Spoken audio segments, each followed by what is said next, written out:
Yeah. There you go. I think I'm gonna be sick. Get that anger out.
simple prop to occupy my time. This one goes out to the one I love.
Good morning, everybody. I hope you are well. I hope you're all well. It's been a hot minute. Yeah, I've been really busy. School holidays, vacation, family stuff. It got away from me for a bit. But yeah, I'm trying to ease myself back in. So yeah, welcome in. It's Talking Tuesday, and we are still in the Vales of the Anduin. 19 years of Lord of the Rings Online. How did that happen? I remember when WoW got to like 20 years old. Wow, that's insane. Like these games, they've lasted longer than any of us could have possibly thought, and hopefully they'll go on to last a lot longer. But yeah, it's amazing. 19 years of Warcraft. 19 years of Lord of the Rings Online. That is just an amazing achievement. And the latter history of the game, even more so, because it's like on a shoestring budget. It's done by people with a lot of passion for the game, and it's still a great game after all these years. So we're gonna have a little play today. Here we are at the east wall. Just to refresh myself, let me have a look. Yeah, we're right at the Argonath. It looks as if Dead Orc Glade. That looks pretty nice. Okay, so we are trying to concentrate on the book quests, because I've got to find the Lawn of Parth Galen. So that will be that quest, won't it? So I'll need to get on my horse and head south.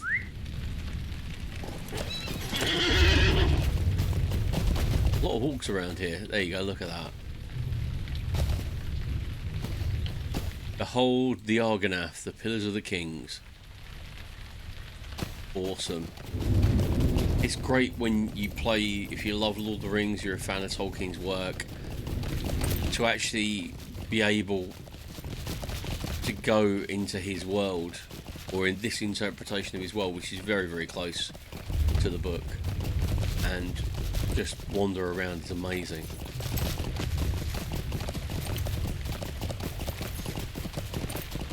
There is still talk, I don't know whether it's been shelved, but there was talk about another MMO. Anariella, how are you doing? Lovely to see you.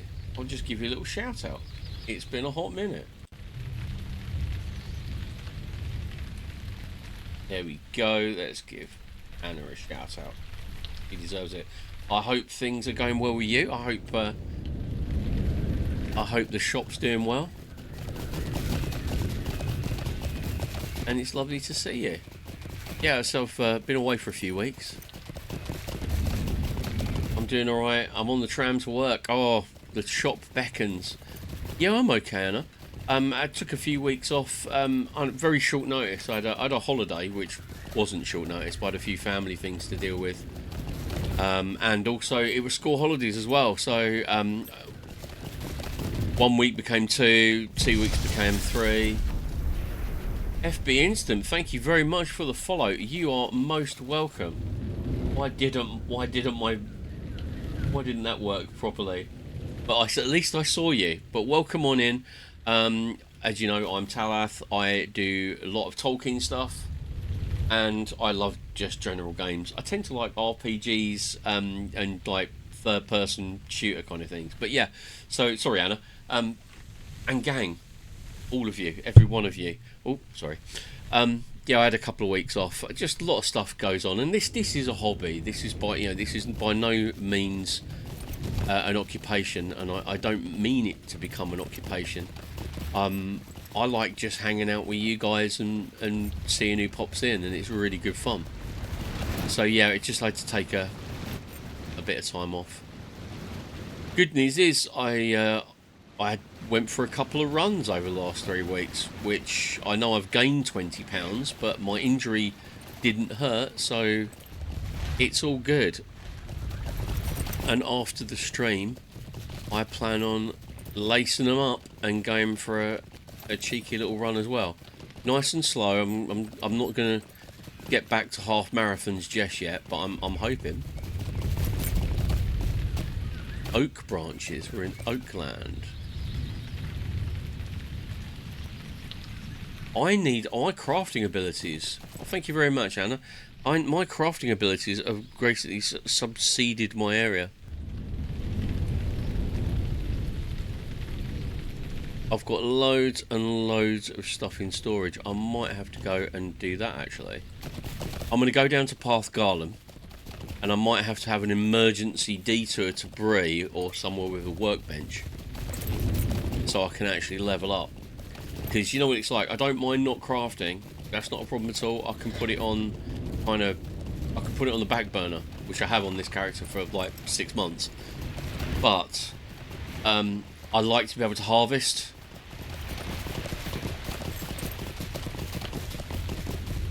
Oh, hello, there's an elf arrow here.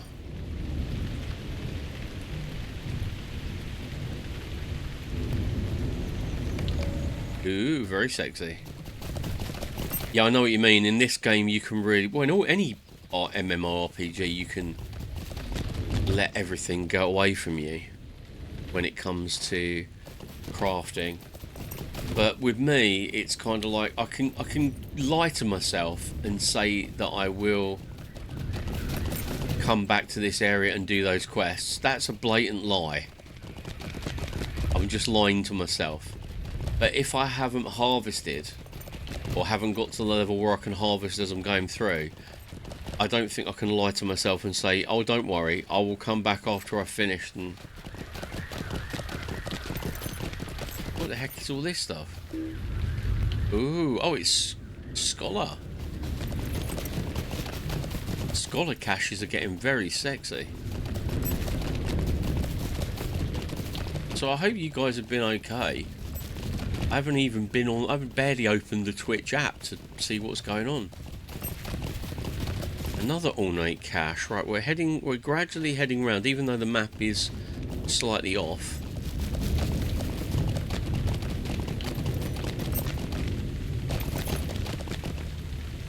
And it says, I created a couple of new tunes yesterday. I need to do a couple of Shire LP runs. I'm close to be able to afford an MC house now. Awesome.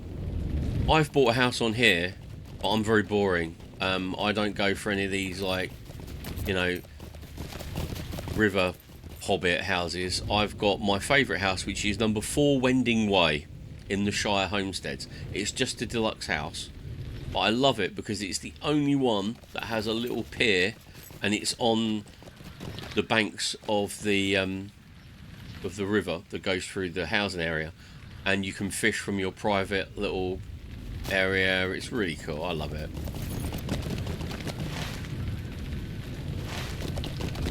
Right, where is the path to Parth Garden? I haven't really been playing. Obviously, I haven't played much of anything at all. The only thing I managed to play but not stream was I played a bit of Solasta, which is like budget Baldur's Gate, and I mean that with the greatest of respect to the people who did Solasta. Yeah, I did a little play with that, but I haven't really got on to do any multiplayer stuff.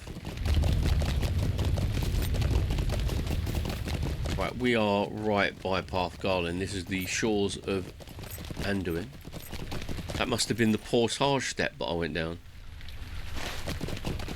If you remember in the late Fellowship of the Ring, they were wondering how they were going to get across past the Falls of Rauros, and they said that there was, or Aragorn said there was an old portage way, and that must be the old portage way. Right, hello, stable master. How you doing? Welcome, my friend. Hello, you're very chipper. Nice. I have an owl address in the Shire. I need a bigger house. I have so much stuff and need more storage. I'm absolutely with you on that one. Oh, there's a shortened account here. My name is Rodwin, and I am a champion of Gondor and an adventurer for hire. Oh, right, so these are the first Gondorians I've met. These are the first Gondorians I've met. That's a bit weird.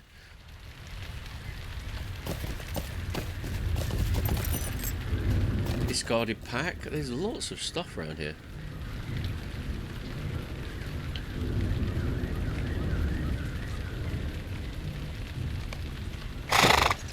Right, we're going to go and do a bit of an instance, which I'm bound to screw up. Because I haven't been playing for 3 weeks. Oh dear.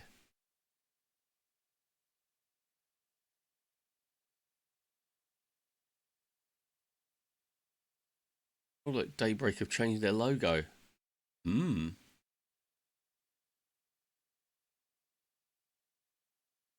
breaking of the Fellowship. Now if this is anything like the book, it's going to be total and utter chaos. And madness. Something happened to our mutual friends. The signs of it are everywhere in the East Wall. But did the danger come from without their number? Or within? Ooh, spooky. Oh, I am Boromir. And it appears that I am a champion. Or, oh, I'm a guardian, aren't I? Weird.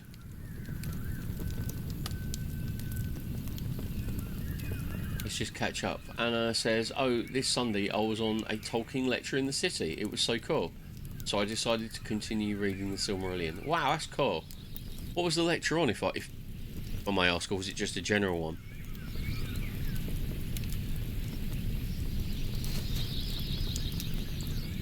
Why has Boromir got such a bad opinion of these guys? Look, Aragorn, the elf, the dwarf, Frodo's servant, that halfling, the other halfling. Talk to the elf Legolas by the campfire. I understand Boromir, but you know the words of Gandalf. Though there may be strength in Minas Tirith, it is not the strength that will avail us in the matter of Frodo's burden. If this were a contest that could be won by strength of arms, I would readily agree to go at once to your city, but I fear it is not. When Frodo returns, he will give us his decision, and we will do what we can to support him, will we not? Fair enough. Legolas says, I believe we should go to Minas Tirith, Boromir. If it came to a vote, that would be my decision. You have told us of the enemy's desire to destroy Minas Tirith, and I think that is where we are most needed. But I will stand with Frodo, whatever his decision. Ooh.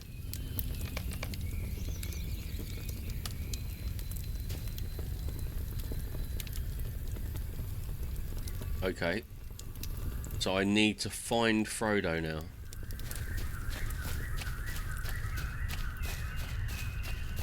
Oh, Boromir, you're so slow, mate.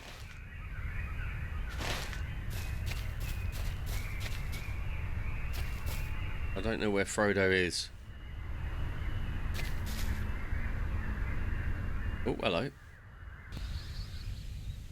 Amon Hen. Oh, cool.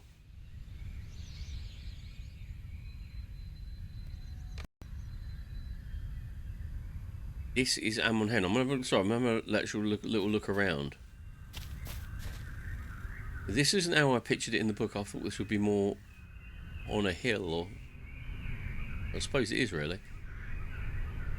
Right, go on then. Let's go and get some.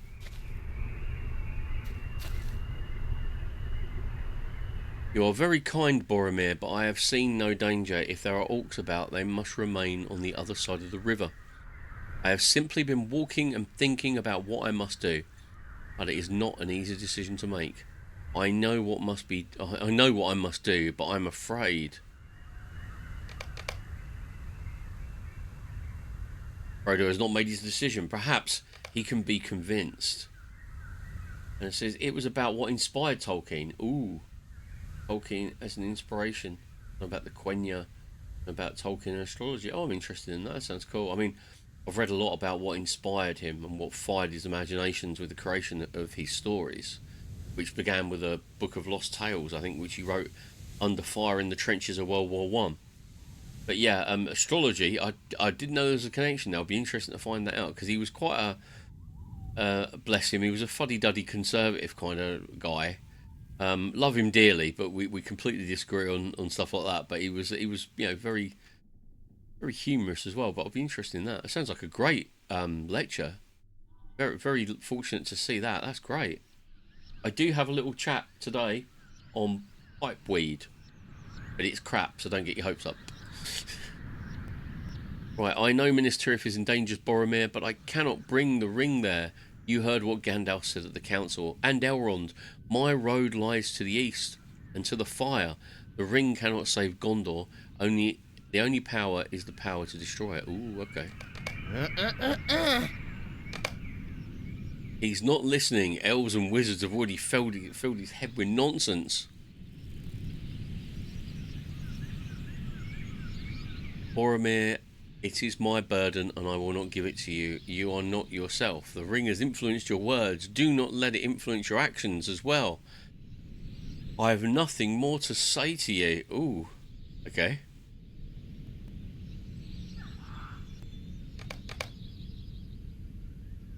He is a fool. He will doom us all and give the ring to Sauron. Right, so now I'm going to kill him. Seize the ring from Frodo. Boromir, no, the ring cannot save Gondor. It must be destroyed. Ha!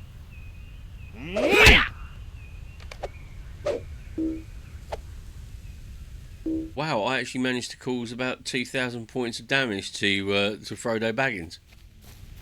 Take that, Nazgul.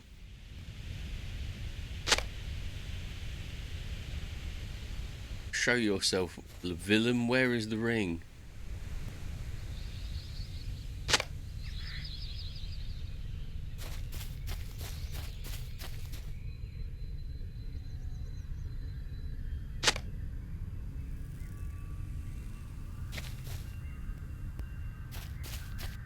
Oh dear.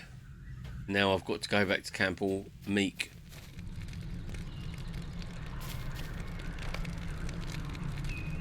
Frodo is nowhere to be seen.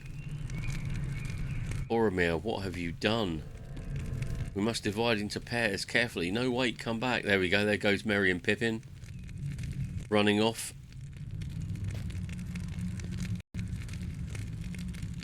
Well, that was quite, it was cool. I don't think it beats the departure of the Fellowship from Rivendell. That was awesome. That was really good.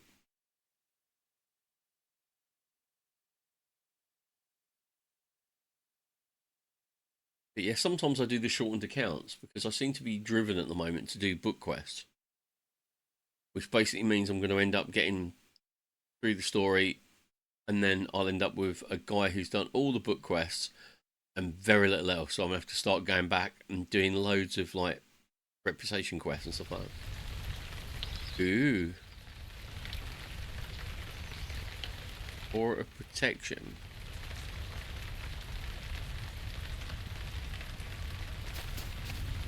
Oh, I've got tracks in the dirt.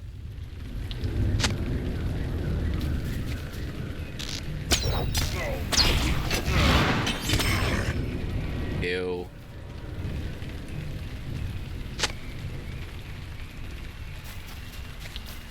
There are a lot of orcs around here.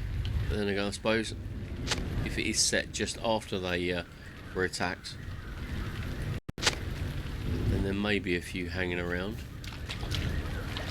But they are Mordor orcs, because obviously Saruman's main host is currently running to Isengard right now.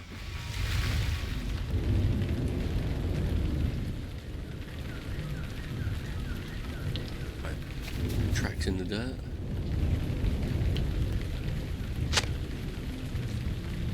A great number of running feet past this way. I wonder who I'm tracking. Am I tracking orcs? Am I tracking the hobbits? Probably everybody, really. Be back in a little while. No problem at all. You get yourself sorted out. It's lovely to see you, and it really is. And I hope you have a lovely day, and I hope to see you later. But yeah, lovely to see you, and I hope everything goes all right at the gallery today. And now I want a cup of coffee. I've got orange juice instead. I find getting coffee for streams is just crazy, because by the time you get round to drinking it, it's cold. I've tried that before on stream before, and then you sit here on stream and try and drink a freezing cold cup of coffee without vomiting.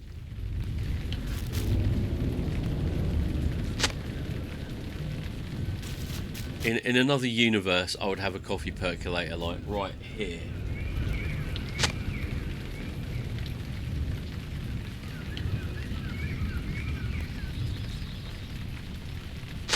Oh look, I'm missing all these orcs.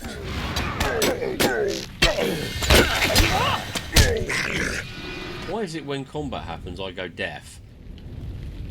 Orange juice is nice, but you've roused my appetite with a lovely cup of coffee. But then I'll get that later. It's not important. I've had a cup of tea this morning, so you know. Tracks in the dirt. These are getting further and further away, aren't they?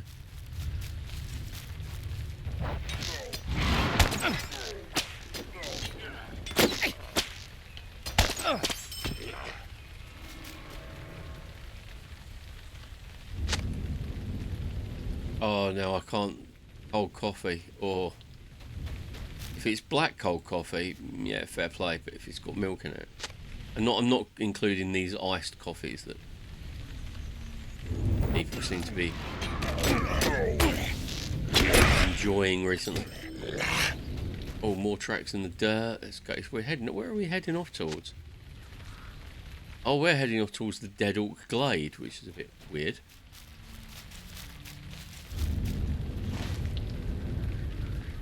Sorry, I'm very confused. That's one thing I found about this game. As you gradually leave the lands that you know, or know well, like Breeland, you know, Rivendell, Trollshores, and you come across, it's like, it actually does start to feel like you're far from home.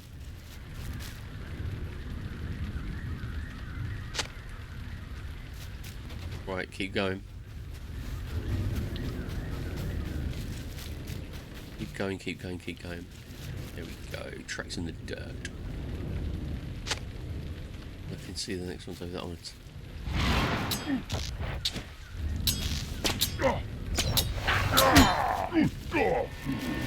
There's an Uruk. Oh, I got that one.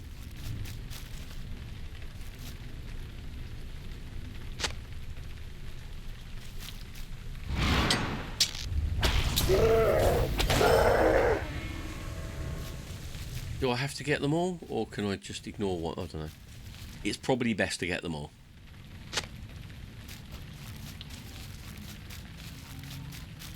There we go, another one here. A great number of running feet this way. Oh, oak, okay.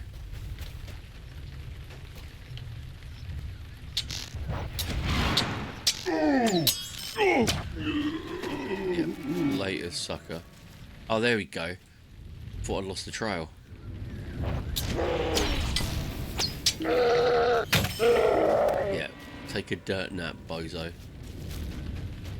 As guys, I've got this new, I've got all my anniversary stuff today. Because obviously I haven't really logged on for a wee while. So I've got...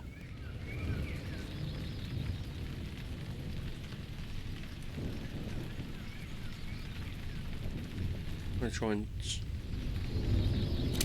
There we go.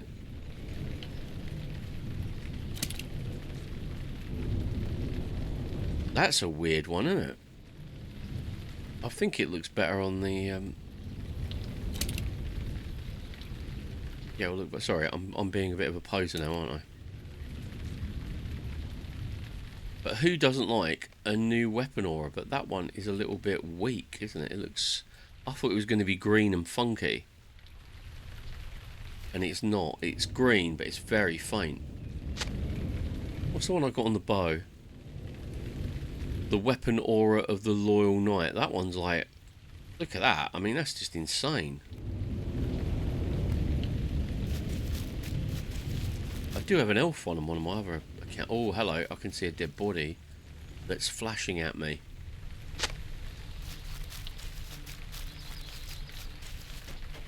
Oh, wow. Okay. This must be where Boromir fell.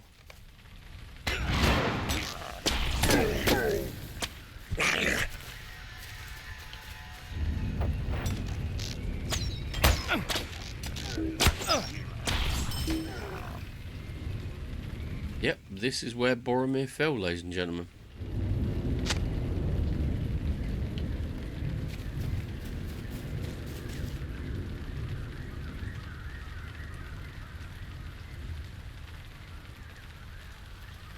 Well, this could be a good one. I'll try it first, and then I'll do the shortened account.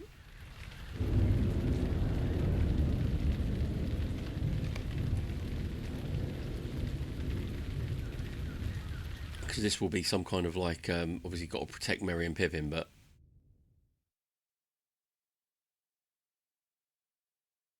certain amount of time, guys.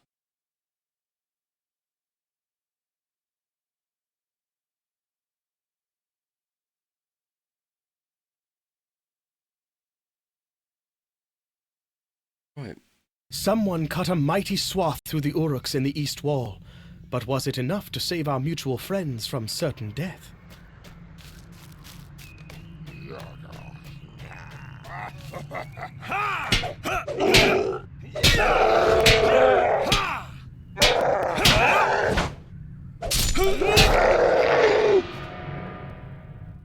Okay. Thank you, Boromir. He came out of the woods in that direction, Boromir, and it sounds like he was not alone. You are struck by the hobbit's suddenly fierce countenance. They look so much like children, yet you begin to see some resolve of which Gandalf spoke. We have to find Frodo, Boromir. If you had some cause in his disappearance, help us now and make it right.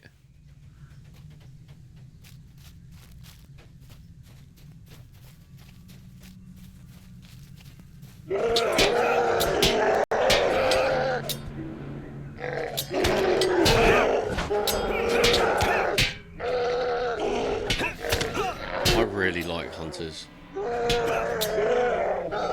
Champions and guardians, not so much, but you know, each to their own. I just love having a distance, a range weapon. Why do you keep doing this to me?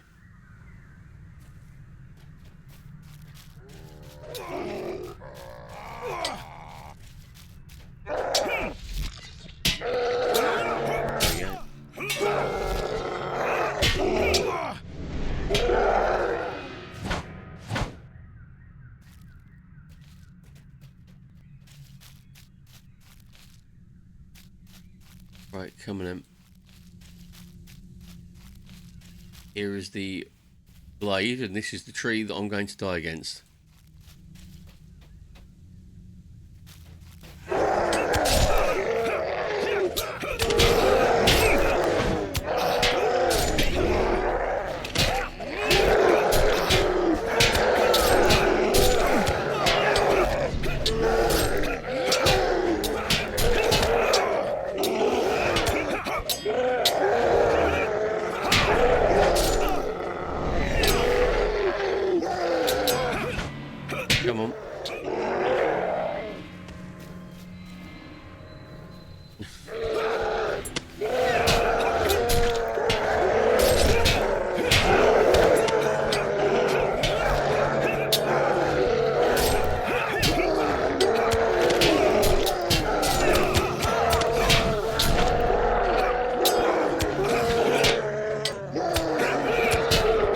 Good morning, Harmony.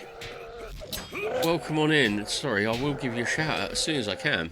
But I'm up to my neck in orcs.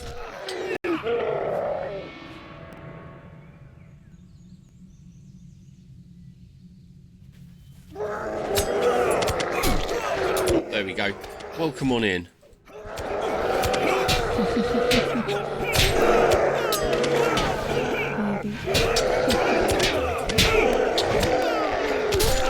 It's lovely to see you. I hope you've been well. I hope the world is treating you good.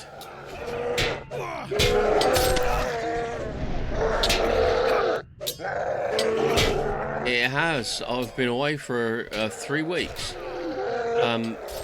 Many things. I've had school holidays, a couple of important family issues I had to take care of, and also I actually had a little break.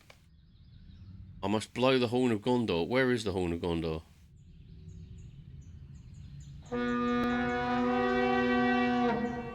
There's the horn of Gondor. Oh.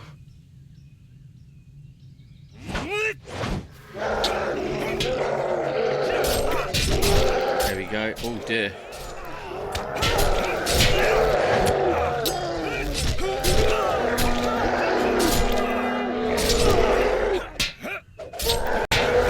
Unfortunately, we know how this combat's going to end.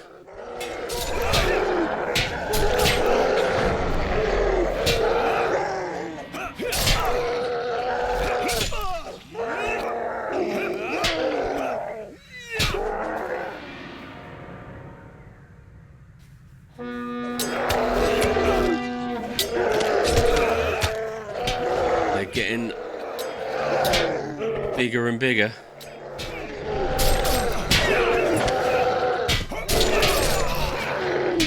The first one started off at about 2,000 health. These guys have got 8,000 health.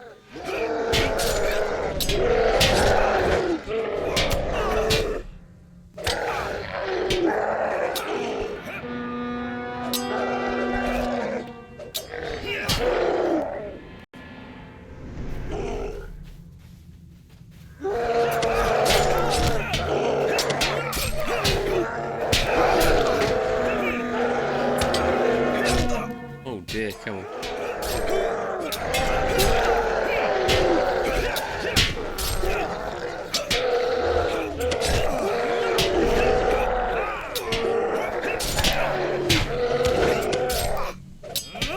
It's a real slugfest. There are no tactics here. It's just literally as soon as something comes up, press it.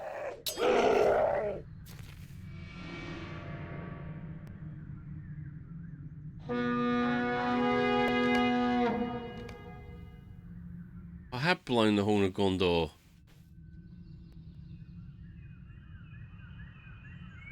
This fallen Uruk is barely alive, but the mark of the white hand on its armour is unmistakable.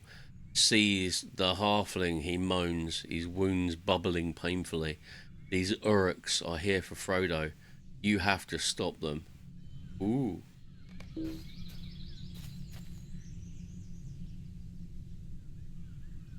I'm not actually gaining grievous wounds. Ah, right, yeah, I got you.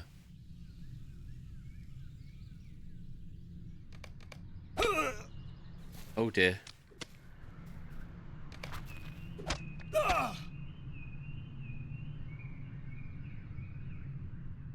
And there we go, people.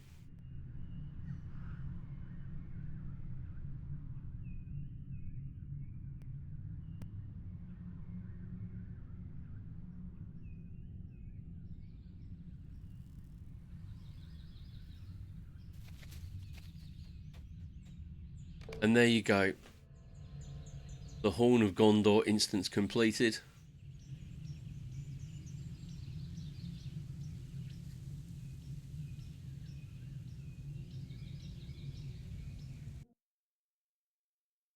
It is, it's true. With like 20,000 health non-combat regenerative, so even if you're out of combat, you can't regenerate. It's just not right. They're using they're using literature to defend their OP of orcs. Outrageous.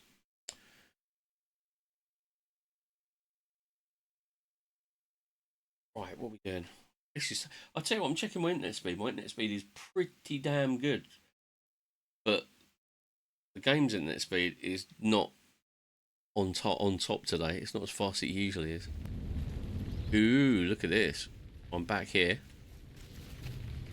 And what have I got to do? Secure the breach. Scour the breach, Nick Parker. Okay.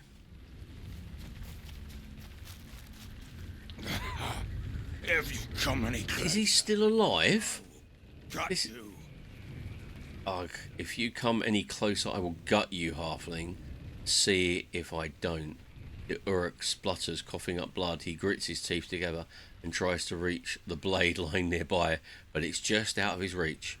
You must be a friend of his, the one who did this. The Uruk laughs at a guttural sound and coughs up more black blood. I'll make you a deal, halfling. Find one of my kind and take a bladder of grog from him. Bring it to me and I will tell you what happened here. Do it, maggot, or leave me to die. You will never know what happened. The Uruk scowls, and I will know if it's been lying around next to a corpse, so bring me a fresh one. Screw you, hippie. I've got to kill this guy. So he's told me to go and kill one of his buddies. Kill one of his buddies and steal his booze. These orcs. Give it here. The dying Uruk takes a gulp of the grog and it seems to reinvigorate him. Ah, that did the trick. That's the stuff. You want to hear what happened here? You want to know what happened here? I was lying here, cut down in battle and left for dead, and an orc came running by. He just reached down and stole my purse of gold. I was too hurt to keep him from taking it, and a pox on the maggot-faced slime. You track him down, Hobbit. He ran off southeast. He would want to find the high ground. You'll know him by the scavenged mixed-matched armour he wears. Get my gold back, he laughs weakly. Only then will I tell you what happened. He'll be dead by then. I wouldn't even bother. I would just literally kill him. Is no use. Absolutely no use. I suddenly realised that my Lord of the Rings logo, I must have altered this.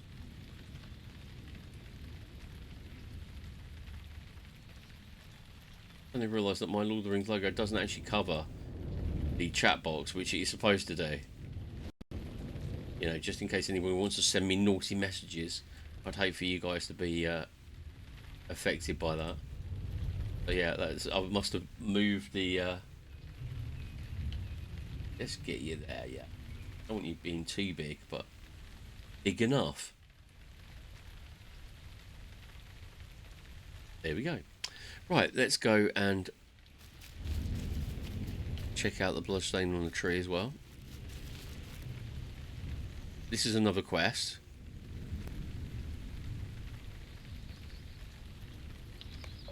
That doesn't make any sense. Find a veteran. Okay, right, we're going southeast.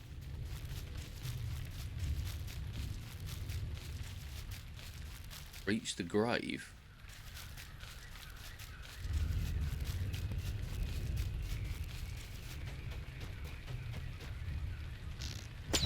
I'm now deviating from the book quests.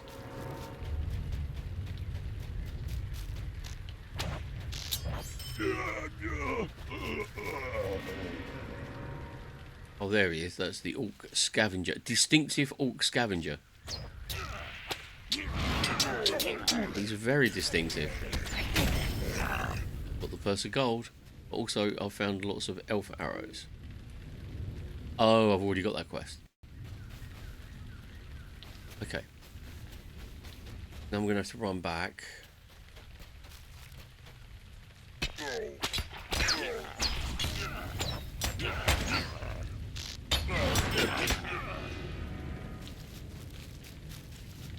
Run back and give the orc his gold, which I can't see any point in whatsoever because he will soon be dead.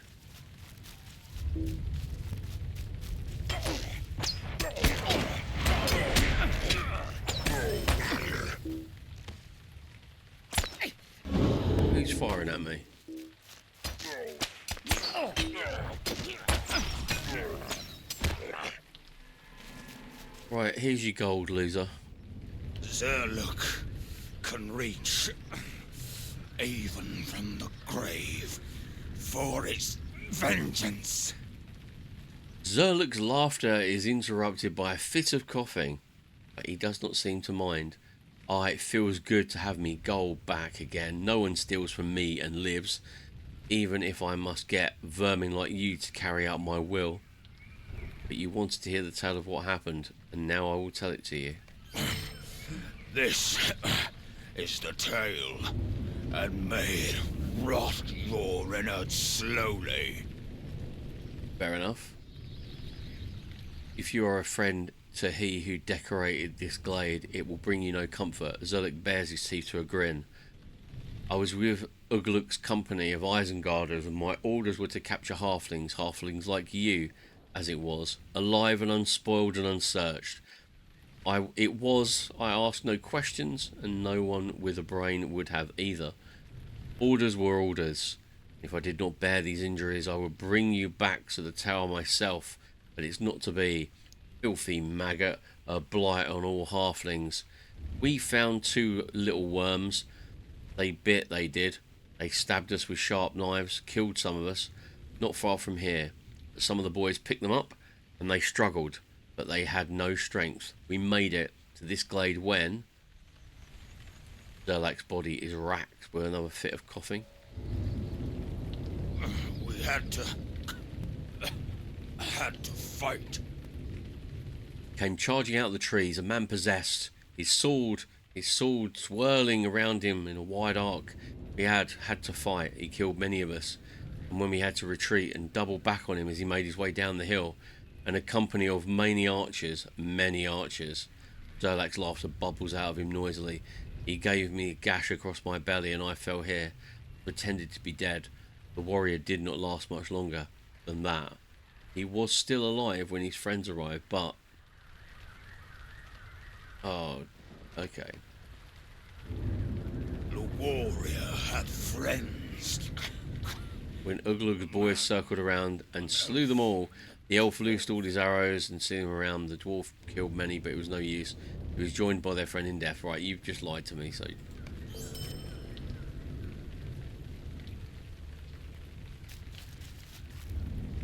What a drongo. Right, okay. So they're respawning. Right, where are we heading to now then, gang? Let's have a look at the map. I've got to go to Parth Galen. I've got quests everywhere.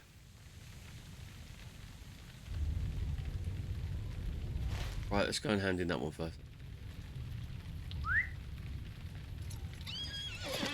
Yay! Right.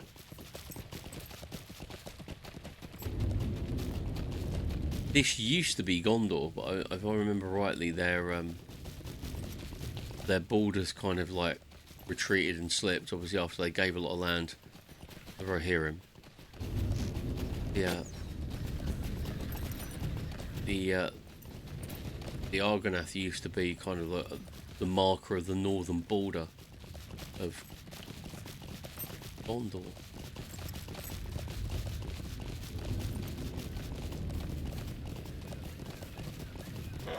Back at Parth Galen.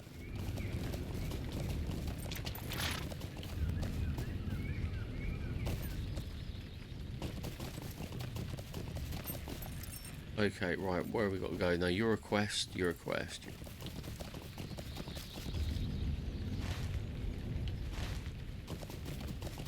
Sandy footprints. Oh dear, there's lots of... there are lots of instances today. Everything has gone wrong today. What's a hobbit today?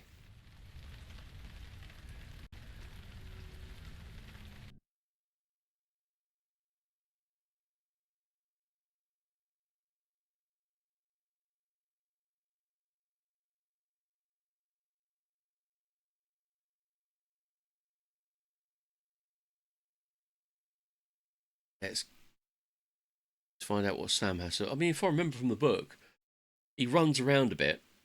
Aragorn tells him to keep up with him. And then he stops and says, Sam Those Gamgee, your footprints are hopping. legs are too short, so use your What head. became of our mutual friends on that dangerous day? Just going to get rid of this because they keep on moving this around my UI and it's pissing me off. If I've told you I don't want to do it, once is enough. Right, here we go. Why do you look so worried, Sam? You heard what Aragorn said. Frodo is just going to think about what to do for an hour, and then he'll come back, and we'll all set off in whatever direction he's decided. We've got a job to do after all. I'm sure Frodo will come up with something.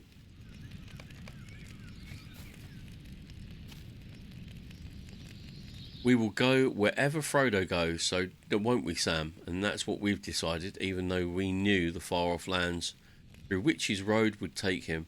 But nothing has changed, has it? I mean, let's face it, they are kind of like very loyal, the old hobbits, aren't they? Even though they're out of their depth.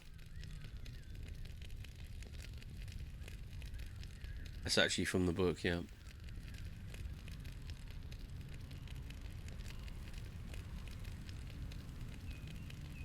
Yeah, that's exactly what he said in the book. Basically, they all said, yeah, at the end of the day, we want to go at Gondor, we want to do this, but we will follow Frodo. That's the bottom line. Wherever Frodo goes, we will go. But yeah, Aragorn did come up with the idea of him and two others accompanying Frodo into Mordor, but it was not to be. I know it isn't easy to wait for your friends to hear, Sam, but I think the best course is... I'll read that again. I know it isn't easy for your friends to hear, Sam, but I think this is the best course. Frodo has probably come to the same realization that both ways are desperate. He may in fact be trying to decide which way is most desperate in order to make his choice clearer. You think Aragorn may not fully understand your master, and apologetically you tell him that Frodo probably has no intention of going to Minas Tirith at all. He tends to go east to Mordor, but he's afraid for those of the company that go with him. You might be right, Sam. The hour is just about up, and we should call for him. In the book, they gave him ages, well over an hour.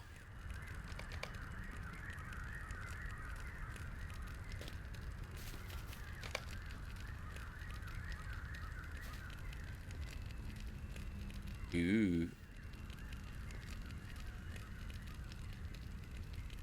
He's going to tell them, and then they're going to run off.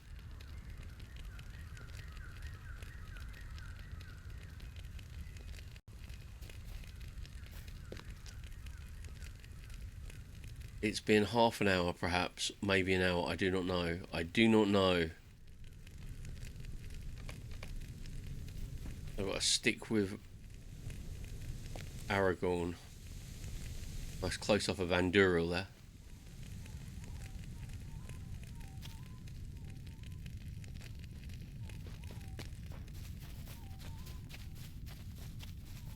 Do I actually get to say, "Whoa, Sam Gamgee, your legs are too short, so use your head," and then go, "The boats."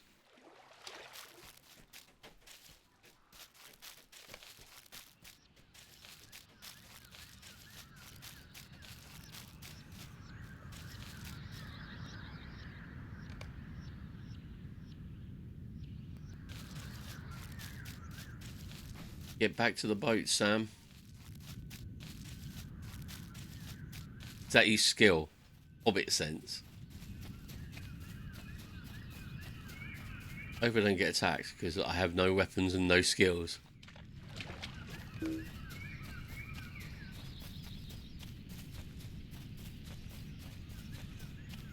So if it is, obviously, you know, when you read the book, it is how your mind portrays it. But if that's true, then basically Frodo must have literally waited. He must have literally just passed here. Swim out. I can't swim. I'm a hobbit.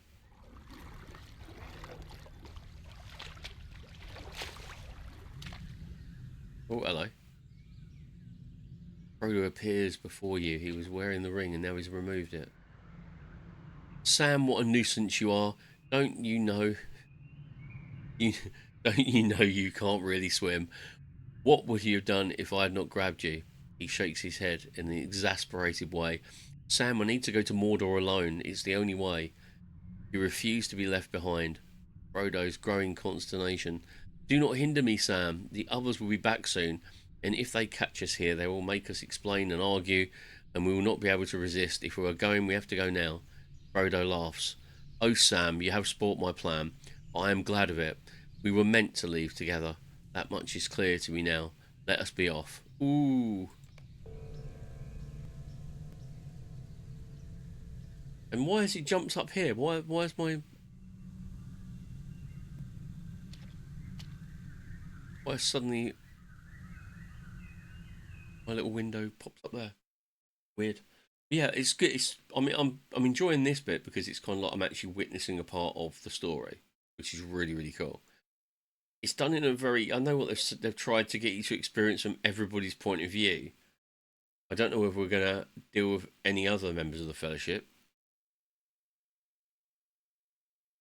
But yeah, it's quite... We'll give it a go. Come on, speed up. Come on, you can load faster than that. There we go. Obviously heard me.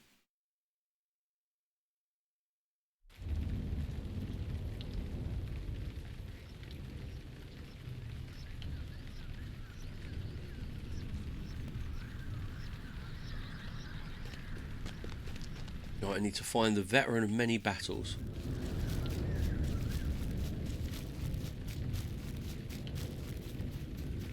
Find more about the bloodstained tree.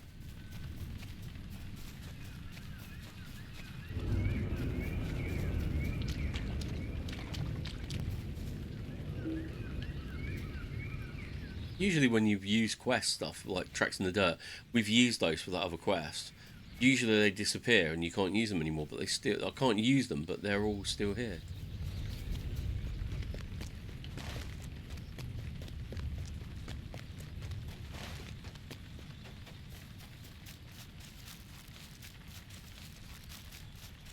Let's get on a horse.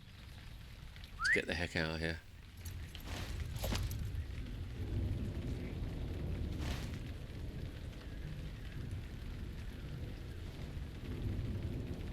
Yeah, it's a long way. I don't know what the best way to actually... I've never been in this zone before. I honestly do not know the best way out. I think it's got to be up here because this is the portage way.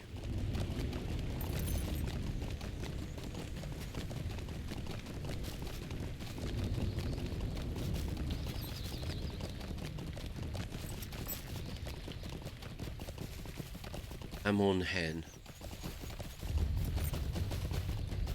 My memory serves correct, there was a metal band from like the 70s called Amon Hen.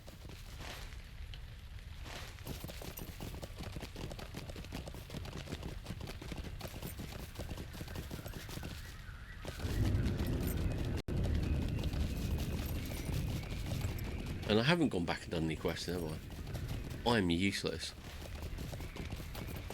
I'm not a very good hobbit.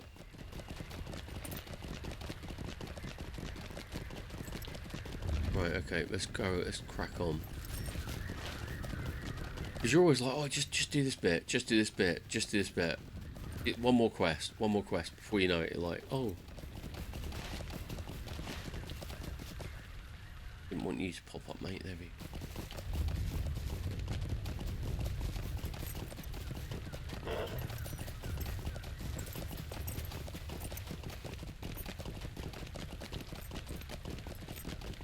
How far now? This is miles. All the stuff is right up in the north. I should have actually used the...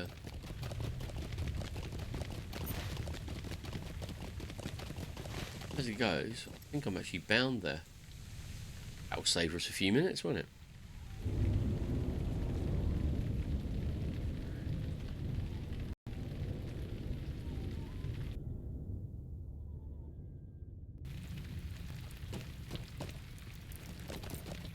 Interesting. Here we go. These are Rohirrim. Wilthurf listens to you describe the bloodstained tree at the Dead Alt Glade. Interesting, he says after a moment. You say there was no body near that tree and no trail of blood leading from the base of the oak anywhere nearby. It seems to me that our unknown warrior must have rested at the base of the tree after slaying the orcs in the glade. One more thing puzzles me, Merrigan. Where did our mystery warrior go after his great deed? If he succumbed to his wounds, his body would remain by the tree. Did he survive? Or did he have friends to bear his body away? We may never know. Ooh. I'm now 78th. Very nice too. And I've got 4 points. Oh, very sexy.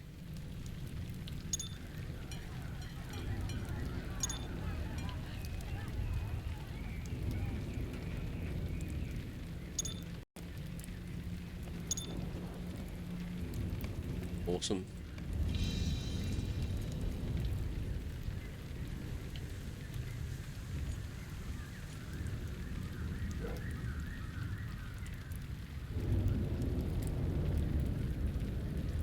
Have I got that? Has that been put on my bar, on my hot bar, or is it not a hot bar? Wounded prey. I'm sorry, that looks very suspiciously like a beast farting, but maybe it's my eyes. I am getting old.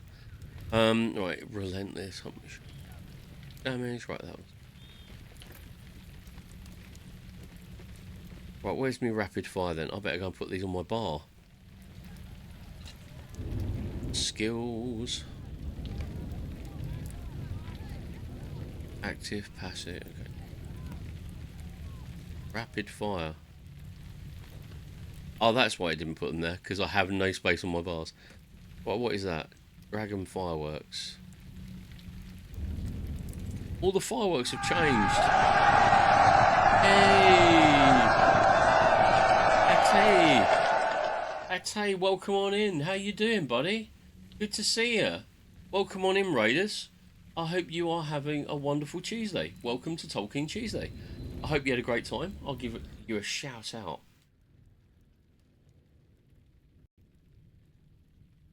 Welcome on in. Good morning. I hope you had a great time. What were you playing? Lord of the Rings Online, funnily enough.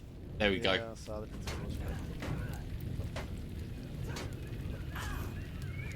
No, I will get him. Awesome. Oh no! Oh dear. Did some Umbar quests. Oh right, you're way ahead of me. You're on like another level. I haven't finished the main story. I'm still on. I'm still literally finishing off. I'm about to go to Rohan, eventually. But yeah, that's really great. Well, welcome on in. Oh, but that's not bad. Seriously, there is no such thing as bad skill gameplay. We're just all having fun here, aren't we? I'm not one of these elite guys who's like, oh no, I'm not playing that. I suck at it. No, you're great, mate. That looks really fun, actually, Bannerlord. But yeah, welcome on in, Raiders. For those of you who don't know me, I'm Talath. I play Lord of the Rings on Tuesdays, and I play a random game on Thursdays, which at the moment, what I do is stick with the one game. I'm playing Watch Dogs 2. But I've been off for a few weeks because I had lots to do. I had a little holiday, I had some family stuff to deal with, and school holidays, of course. So this is my first day back for 3 weeks. So I'll welcome you all in. Please get yourself a drink, sit yourself down, and I hope you enjoy your time here. And if you don't, then I totally understand, but thank you very much for stopping by. But yeah, I've just been doing the breaking of the fellowship stuff. So we have done this morning, we're in Parth, Galen, and we've done a lot of instance stuff, like we've done Boromir, we've done Merry and Pippin, we've done all that fun stuff. And now I'm just getting my UI because I've got some more. I got loads more skills, but I'm run out of quick slot bar bits to do. So I'm desperately trying to find. Right, I'm moving that there.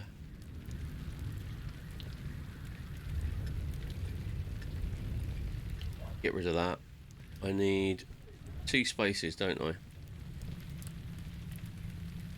Yeah, so I'm just mucking around with my quick shot action bar because I really do want to get as many of the skills I generally use on here. Right, okay, that should be fine. I'll lock that. Oh no, I can't lock it, can I? Because I need to put skills on there. Right, I need rapid fire. Rapid fire is a good one.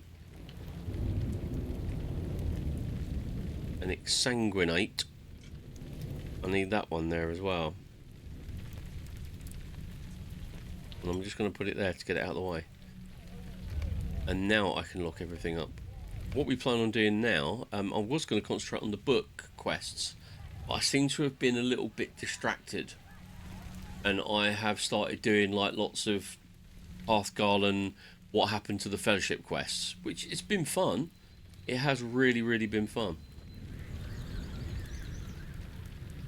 And now I've got to go Parth, Galen. I've got to go right down to the bottom of Parth, Galen and speak to the elf that's there, because this is a really weird place. And what I mean by that is there are people from Gondor here. I've met my first Gondorians. There are people from Rohirrim. There are Rohirrim here as well. There are the occasional elf, which is just weird. Oh, great. That's great. That is right. Okay, where are we going? Oh, I've gone completely in the wrong direction.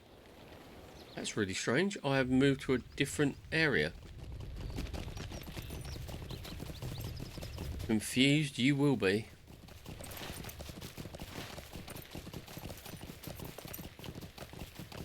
Get me the hell back to Parth Galen. The east wall. There we go. That's better. That was very confusing, because if you look at that map, this bit here, that looks like I'm going for a mountain pass, doesn't it? Very confusing. Had me worried for a bit there. I thought, oh god, I'm going to get lost again.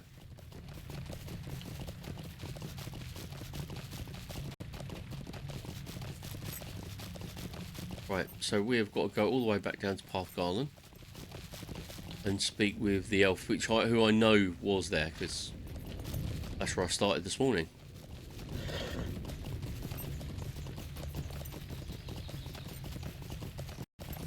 Yay!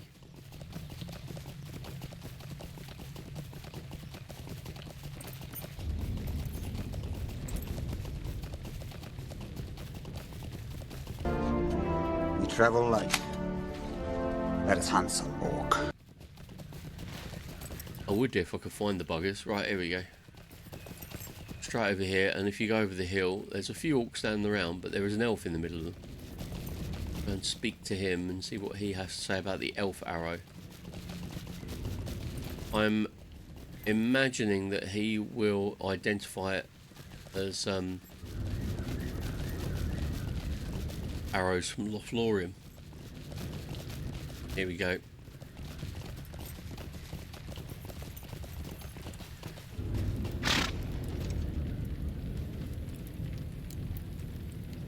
Arrows of elf make. Most interesting. Not at all like the arrows used by the orcs.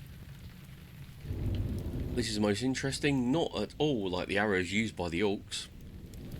I know this craftsmanship anywhere. This arrow is made in the golden wood within Lothlorien. I know whose arrow this is, but I will not speak his name here in the open. He did not loose this arrow in practice or its test flight. He fired it at a foe. See the blood on the point? It met its mark. And he sought to defend his companion from... Okay.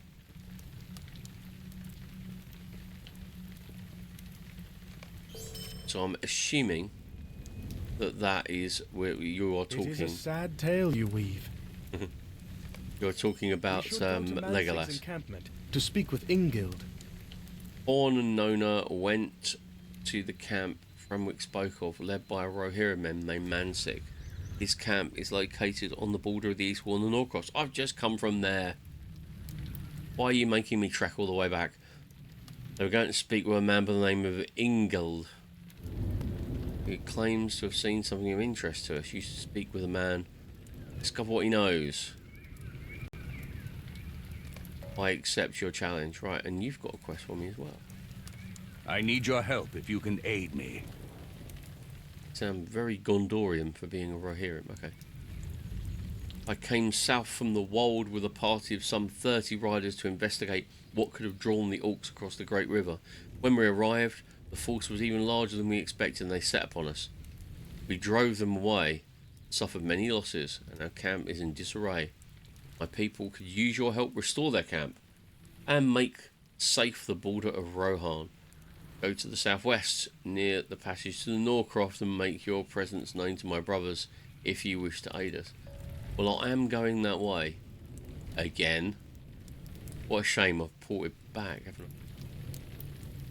It's really weird. You've got an elf and a Rohirrim just sitting here chilling by the falls of Rhoros. That is great. I've already taken a picture of it, unfortunately. But great. That is so cool. Yeah, I was saying earlier, 19 years of Lord of the Rings Online. That's scary.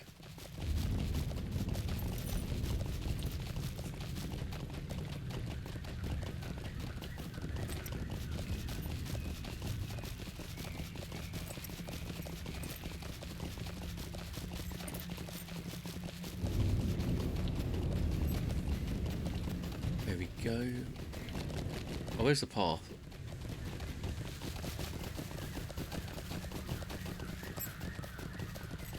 The weather has been terrible in-game all day. I don't think it's stopped raining and the storms are getting quite intense. And that's something I have noticed about Lord of the Rings Online recently, is that I don't know whether it's because I'm coming into areas where there are storms, but I don't recall any storms having like lightning in the sky until now.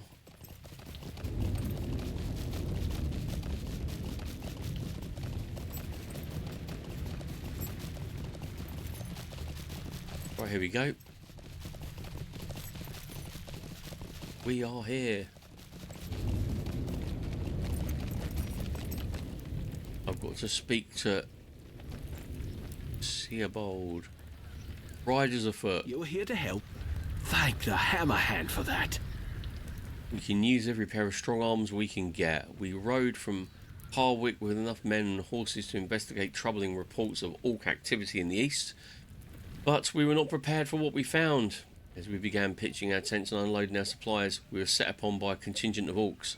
The battle was made the fiercer by its sudden joining, and though we drove off the enemy, for a time we suffered many losses. Yeah, okay.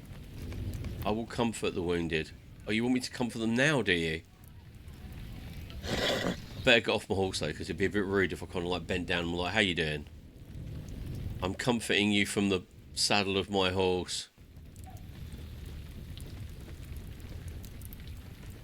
I'm comforting you from the saddle of my horse. You do not need to fear. I'm a professional.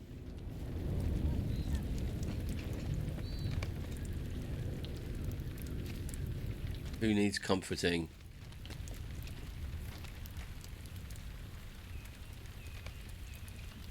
Seek my hobbit comfort. Right, Ingeld, we need to speak to you. A party of Uruks fled from the east wall of the Norcrofts on foot. I do not know anything about that Dunlending girl, but Horn is one of my people, and I trust him. I will tell you what I told him. A party of Uruks fled from the east wall on foot into the Norcrofts. If you go to the ridge west of here, you might be able to look over the plains and see where they went. Ooh. Interesting. Mr. Goshel, young Master Goshel's in the chat. How you doing, Goshel? Welcome back. I hope things have settled down. They're getting there, my friend. They are getting there. They are definitely getting there. It's been a journey. I'll just give you a shout out.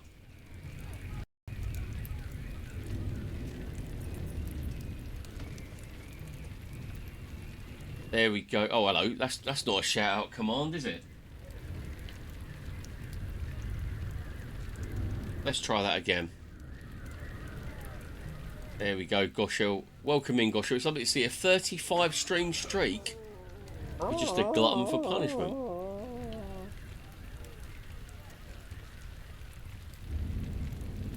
It's the kind of noise my tummy makes when it's getting ready to go to the loo. Sorry. Oh, Way gosh, too yeah. much information. Anybody there with a cup of coffee? I hope it didn't meet your keyboard too violently.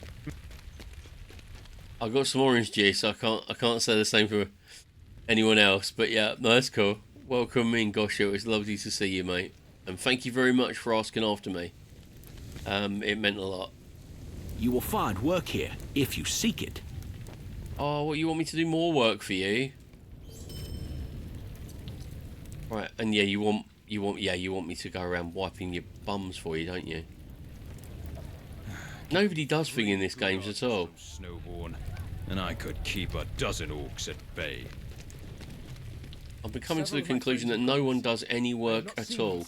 When I was in the Shire many months ago, I was asked to do everything from the postal service to clearing goblins off of the green fields. And then as I moved east, it was just the same.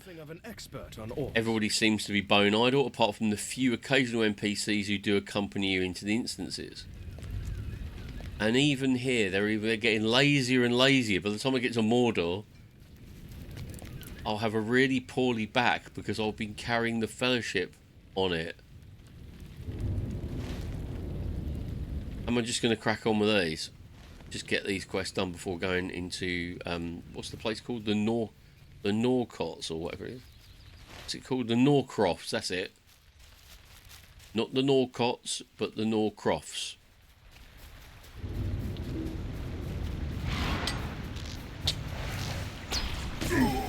Have some. I like nice basic quests like slaughter orcs.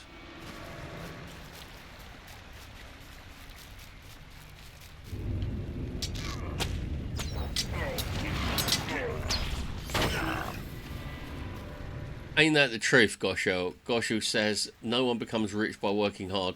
They become rich by making you work hard for them. And that's true in this game and in life. But yeah, you're absolutely right. In this game especially. It's like, lift these sacks. I'll go and get me some supplies. I mean, earlier in the stream, an orc that was killed by was fatally wounded by Boromir asked me to go and get his gold for him because he wanted it close to him before he died. And then when I did that, he wanted more and he wanted more. And I'm thinking, you are an injured orc. I should have just put you out of your misery.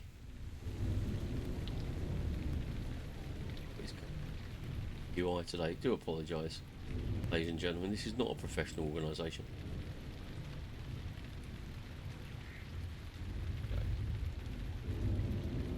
I wish I could have a Lord of the Rings logo that was exactly the right size to cover the chat box. But as we found out earlier, it doesn't really matter because when you go into an instance, it moves the chat box.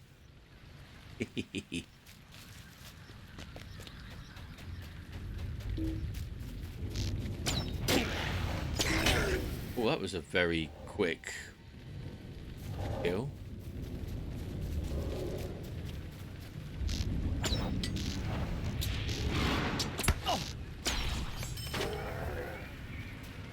Game seems to be lagging a little bit towards the end of the kills.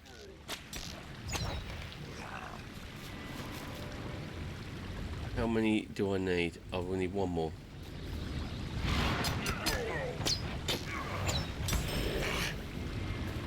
Oh, I need to kill Bowman. Outrageous.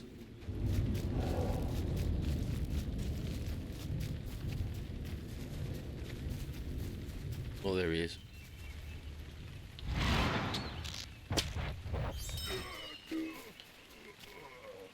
I'm technically in the Norcroft, so I'm quite pleased they let me have that kill.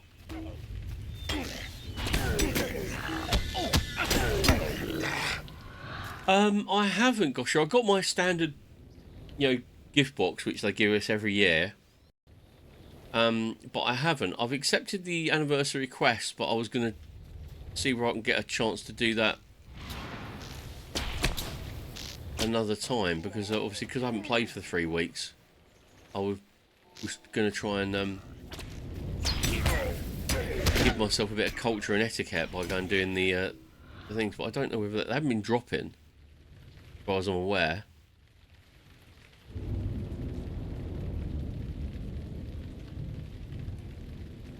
I haven't got one yet, but I do have. I got a lovely weapon aura.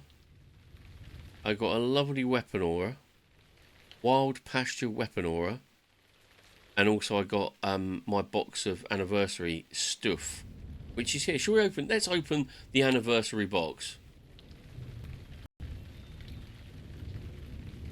I've got a boatload of fireworks, but these are all like usable fireworks. These are all kind of like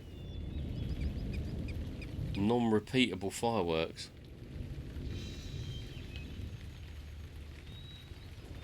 And they've changed my dragon fireworks into a skill. What is going on, LOTRO? Dragon fireworks is now a skill. Soaring pin... Oh, there we go. Oh, I need to... Damn you and your quick slots.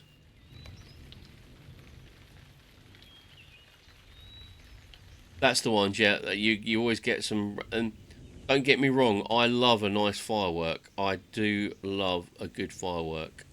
However, these ones are good because they're permanent. Like my anniversary fireworks. Well, that was... I'm scared now. I'm going to use it and it's going to disappear. My soaring pinwheel firework. Very nice indeed. I should put that there, can't I? But yeah, the ones that you use, I'm like most MMORPG players, I am a total hoarder, and I will hang on to any old guff for over 100 levels.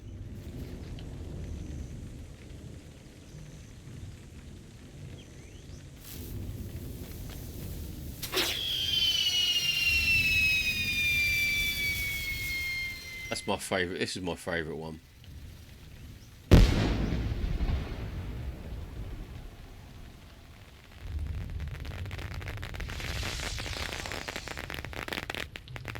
And off we go. I love that one.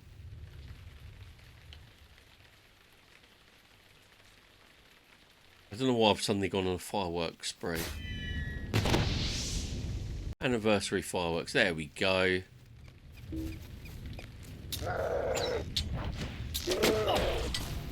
I'm pleased about that. I mean, it's good that it caught me unawares that they've changed them. But if they're changing them to, because I've got 3, I don't tend to have any fireworks except for my dragon one, my anniversary one, and that's about it actually.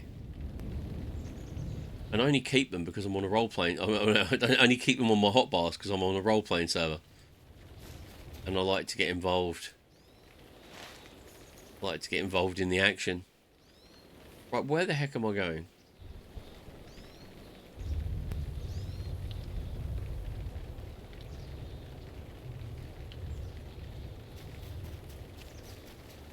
Got to go over here, haven't I?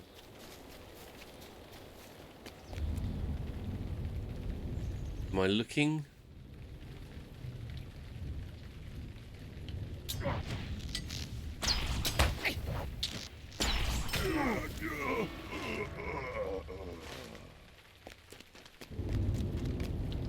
Okay, stand on the ridge that forms the border with the Norcross. Yes, I got that one. Look. You peer out over the plains and see a far-off cloud of dust. Okay. Oh look, it's my band of reprobates here. It's Nona, who's been following me around for ages, Corridan and Deer. No, that's Horn, not Deer. That was a bit scary because it looked like his name was Deer. It is strange to look out over the plains of my home. And no, I am not welcome there. It is your duty to follow the rumour of your friends. It is my desire to help you to do it. So I will follow you if you must pass into Rohan. Corridan tells me the Uruks are likely pursued by an elf, a dwarf and a man. Though their tracks are faint and hard to read, I must trust his instincts and his tracking skill. They would need to be incomparable hunters themselves to catch the Uruks if they did not depart immediately, and it seems that they did not. And we are leaving well after both groups, so heed this warning. We will have no hope of catching up with the Uruks that fled to the east wall without war steeds of our own. Oh, dear God.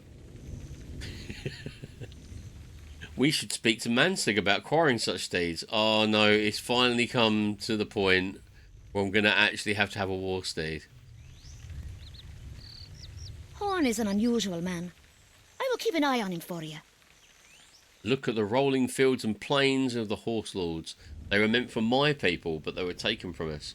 Nona scowls, but then her expression softens. Horn and I hunted for signs of your friends while you were in Parth Galen, Merigrim, but he is not like the rest of the horse lords. If he wishes to go into Rohan, the land from which he is exiled, I will do so without complaint. See how much he risks for the causes of strangers. He is a most unusual man, Merigrim. I shall keep an eye on him for you. Ooh. Oh, we've got some ad breaks coming up in a little while, boys and girls and lords and ladies and everyone in between. So if you partake in ads, I will see you in a little while. If you don't, then sucks to be you. You got to listen to me for another 3 minutes. The last time I traveled south, orcs were gathering on the river bank. Group of Uruks passed this way. Their signs are clear, about that much at least. They trampled the grass underfoot and kicked aside stones with little care for where they placed their booted feet. They were in a hurry, held captives, 2 halflings of whose identities I think we both know, Merigrim. The Uruks were right to worry, for the run took them into Rohan, and there are several days ahead of us, and I feel mere hours ahead of their pursuers. Well, they are pursued by 3 of our mutual friends, I think. But why? Do the Uruks think that they have captured something more than captives? We must follow them. If we can lend our aid to the captives or the pursuers, we must do so. But we will need war steeds if we are to have any hope of catching them on the great plains of Rohan. Oh, dear Lord. I did have a war steed. I have got a war steed on my other character. He's on Meriadoc. But I kind of like I didn't really play him much.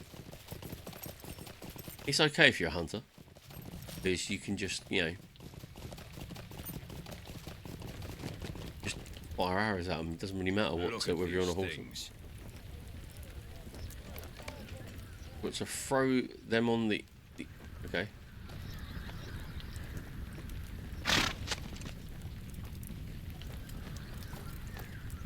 Even the smoke of the burning smells foul. Right, so there you go. I've destroyed the bows for you. I have been known to lose my temper on occasion. It is true. He's lost his arrow and he's got very upset about it. I'll deal with you, Mansig, in a minute. Let me see the arrows you have collected. Wilthurf holds out a pair of short arrows for you to inspect. The length of this shaft is a clue to its origin. The arrow was designed to fly short distances fairly accurately. It is the type of used by the Orcs of Mordor, and it is primarily a skirmisher's arrow. It is well suited to combat among the trees of the East Wall. Be less of a threat on the Great Plains of Rohan. Right, okay. Ooh. And then the Uruks fire longer bows, so that's a bit scary, isn't it? Is it possible for the various tribes of Orc and Uruk to work together? And now I've got to find his stolen sword. But this mad guy is a second-hand war steed salesman. You have urgent business within Rohan? It is not for me to ask questions. Know that my people are suspicious of outsiders. If you travel with not one but 2, and are one yourself. Yeah, okay. That one, let's have a look at this. Oh, yeah, 89 agility. They've all got 89 agility, critical rating.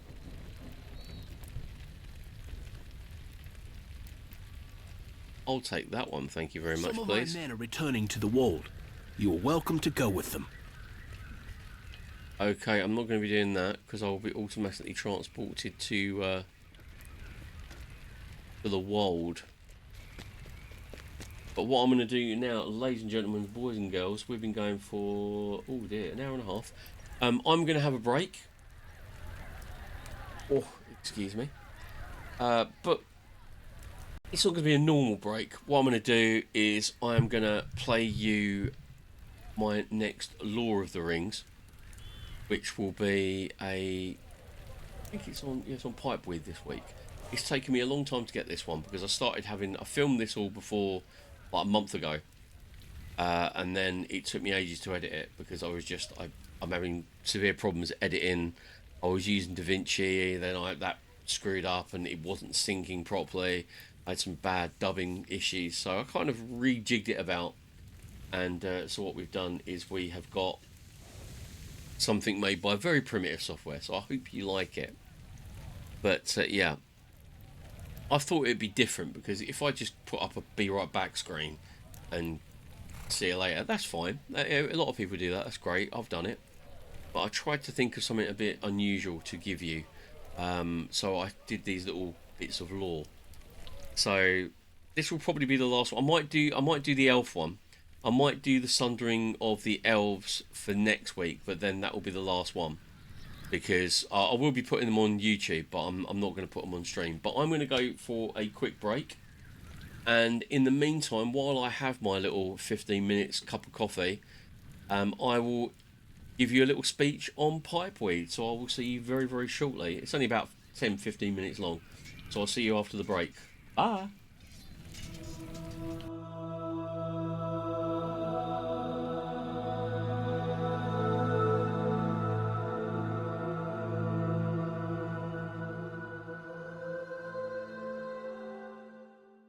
In the prologue to The Lord of the Rings, before we meet Frodo, before we hear about the ring, before any of the machinery of the great quest is set in motion, Tolkien does something rather unusual.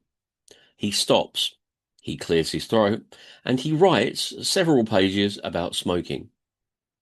Not allegorically, for Tolkien famously hated allegory, not as metaphor. He writes with evident pleasure and in considerable detail about the cultivation, the varieties, the history, and the proper enjoyment of a leafy plant the hobbits called pipeweed. Tolkien loved his pipe. He smoked throughout his life, and it shows. But here is the thing. Buried inside what appears to be a charming authorial indulgence is a history that stretches across 3 centuries, involves dwarves, a wizard with questionable motives, and a supply chain that turns out to be connected to one of the great villains of the age. Pipeweed, it turns out, is not merely a comfort. It is a thread that, if you pull on it, unravels something rather dark. Today, we're pulling on it.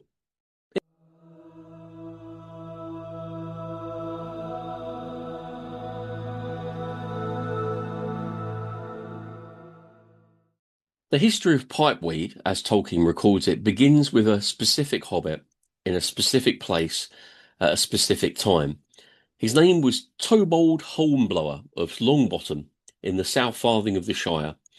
At around the year 2670 of the Third Age, which is to say approximately 150 years before the events in Lord of the Rings, he began growing a plant he called pipeweed, or leaf.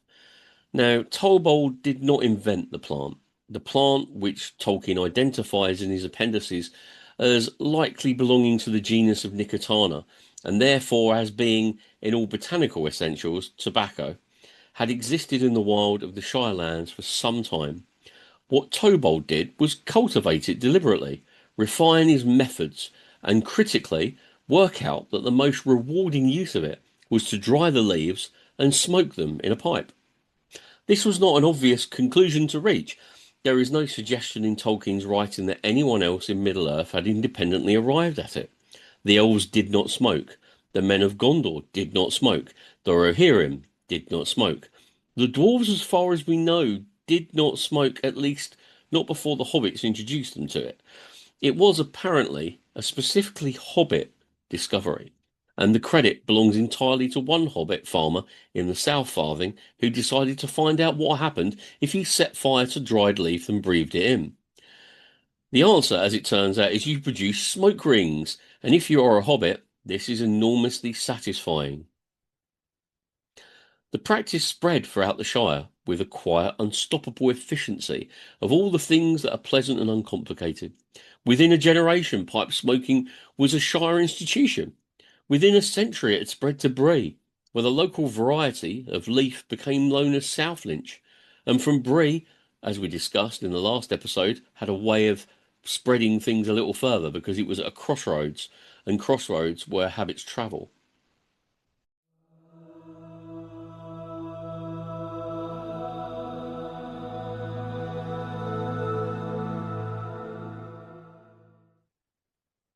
Tolkien, being Tolkien, did not simply say they grew some pipeweed. He named varieties. He gave them provenance. He described their qualities with the seriousness of a man who had opinions about these things. The most celebrated of the Shire varieties was Old Toby, named in honour of Tobold Hornblower himself, and grown primarily in South Farthing. Tolkien describes it as the finest pipeweed in the Shire. It was the choice of Gandalf, and it was a slow and gentle quality that serious smokers prefer, which tells you something about Gandalf's taste and about the prestige of the variety it commanded.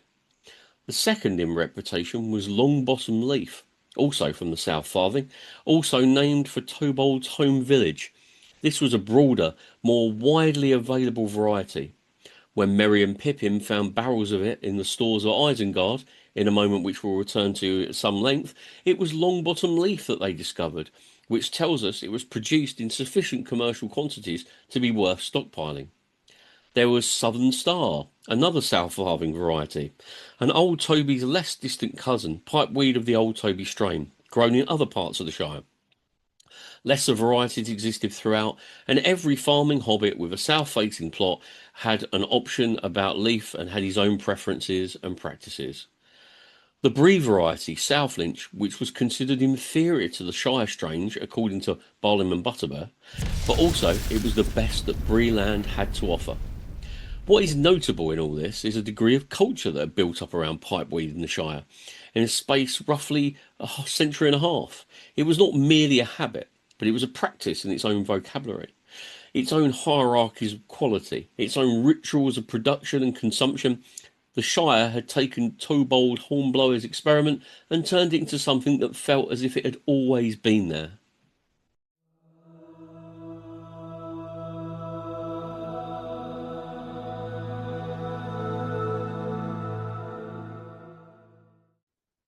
By the time pipeweed had become established in the Shire and Bree, it had acquired two very significant admirers who would ensure its spread far beyond the borders of either.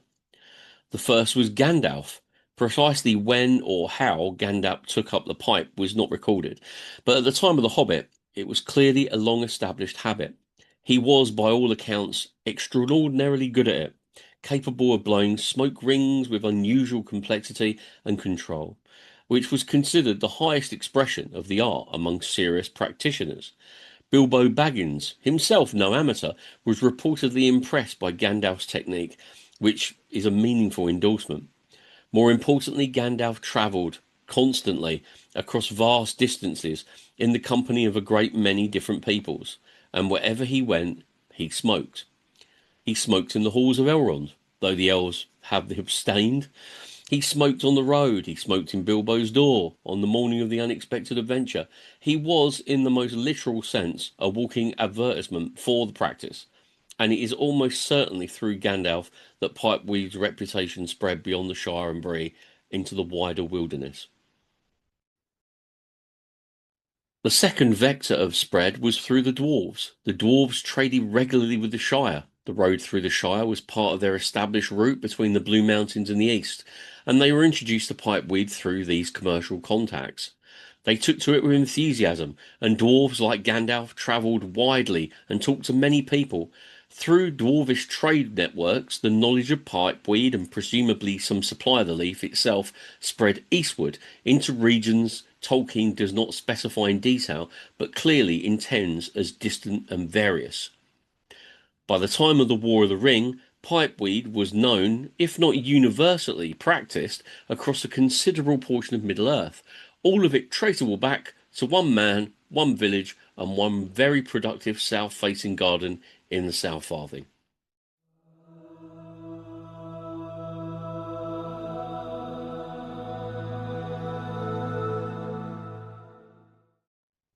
Now we arrive at the part of this story that I find genuinely unsettling, and I want you to hold in mind the comfortable, fragrant, slightly comic world of Shire pipeweed culture as I describe it, because the contrast is rather the point. After the destruction of Isengard, after Saruman's fortress had been broken open by the Ents, the Tower of Orthanc left standing in a ruin of churned mud and collapsed machinery, Merry and Pippin went exploring. They found the storerooms, and in among the wreckage of Saruman's operation, they found barrels, wooden barrels, barrels that held Longbottom Leaf. Barrels plural, not a personal supply, not a single pipeful pilfered by some orc unusual tastes, a commercial quantity of Shire pipeweed, stored in a stronghold of the enemy. Merry worked out the implication immediately and said so plainly. Saruman had been trading with the Shire, secretly, before the war. He had, at some point in years prior to the conflict, established a supply chain that brought Longbottom Leaf south from the Shire to Isengard. This was not opportunistic looting. This required contacts, agents, transactions, a sustained commercial relationship conducted in deliberate secrecy, which raises an immediate and deeply uncomfortable question. Why? Saruman had, as we know, developed contempt for Gandalf that was both personal and bitter. He had mocked him in their final confrontation, specifically for his fondness of the Shire and its pipeweed, calling it a low habit unworthy of a wizard of his standing.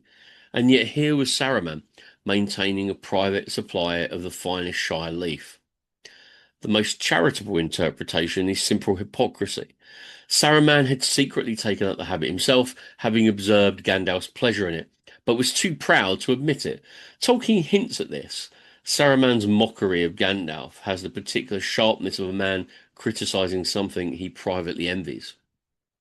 But there is a less charitable interpretation, and Merry voices it too.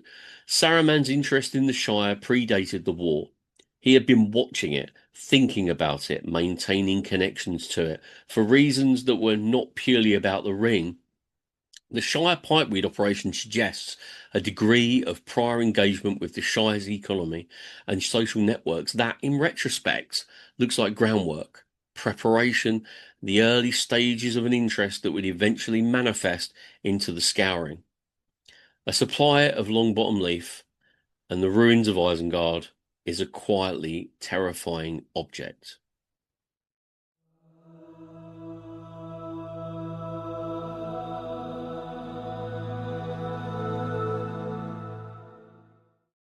When Saruman was expelled from Isengard and stripped of his power, he did not accept defeat gracefully. He retreated. He retreated to the Shire, the one place in Middle-earth that he had existing contacts, existing knowledge, and existing leverage. The scouring of the Shire, the occupation of the Shire by Saruman's men, the industrialization of its landscape, the bullying and impoverishment of its people was in part an act of spite against Gandalf and against the hobbits who had played their part in his defeat. But it was also the activation of a network that Saruman had been quietly building for years. He knew where to go. He knew who to pressure. He knew the roads, the suppliers, the economic pressure points. The pipeweed trade had been, among other things, a reconnaissance operation.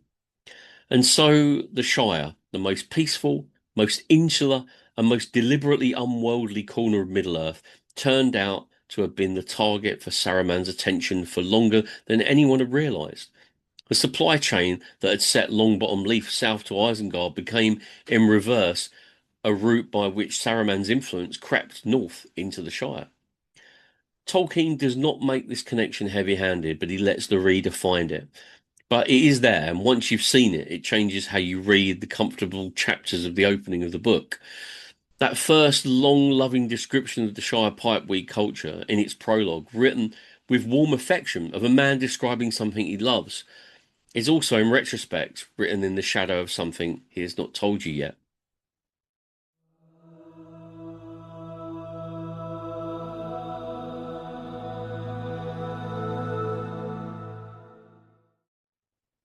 Tolkien begins his great work with pipeweed because it is the most shire thing imaginable. It is comfort and leisure and all the pleasures of a well-ordered life.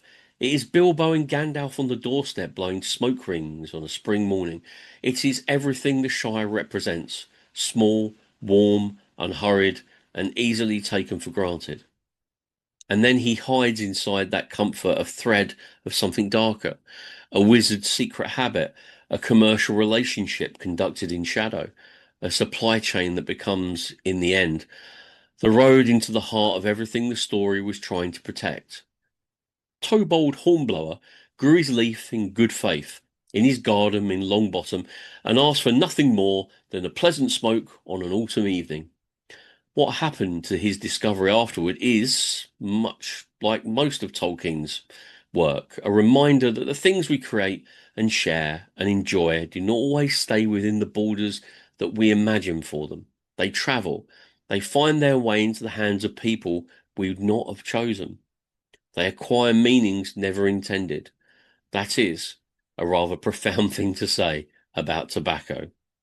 But then Tolkien rarely said anything that was only about one thing.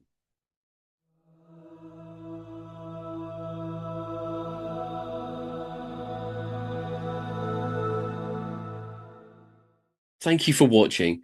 If you've been following the series, we've now covered the Blue Wizards, Farmer Maggot, the Bounders and the Sheriffs, and Breeland, and all are available on my YouTube channel, and the link is on my Twitch page. The next time, we will be leaving the comfortable country entirely, and we are going back to the beginning, before the sun and the moon, to the time of the two trees, to look at the sundering of the elves. Don't miss it. Until then, Nemarie.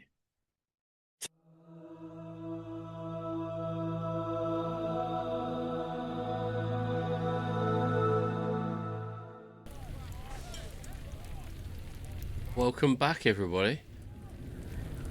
I feel suitably refreshed. I have a beverage. Well, I've had a beverage. I hope you enjoyed that. That was really badly shot. I don't like that. Was one of the worst.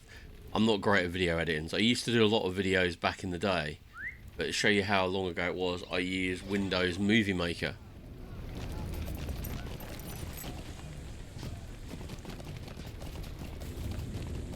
I'm having a bit of a steep learning curve with other editing software, but I hope you enjoyed it. Right, we're going this way, aren't we? We've got to do with these little bits first before we start heading off to the wold. Yep, we're on the right path.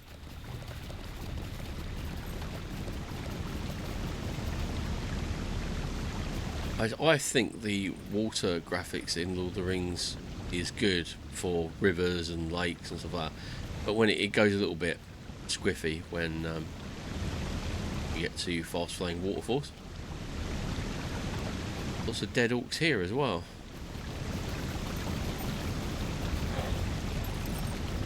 Oh, hello.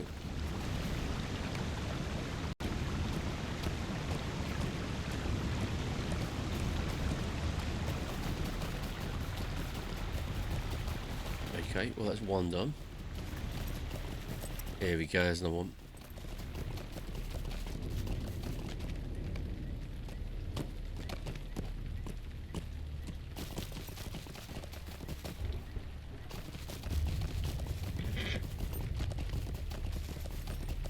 Right.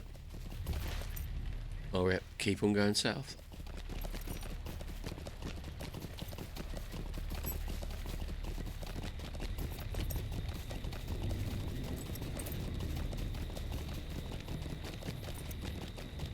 Oh, okay. Corpse of an orc. Before the entrance of the dark cave lies the body of a fallen orc. It appears to succumb to its wounds before reaching the dark safety of the cave mouth. Embedded in its leg, you find a red fletched arrow. This must be Utlak's prized arrow. Ooh, very sexy. And what's that quest in?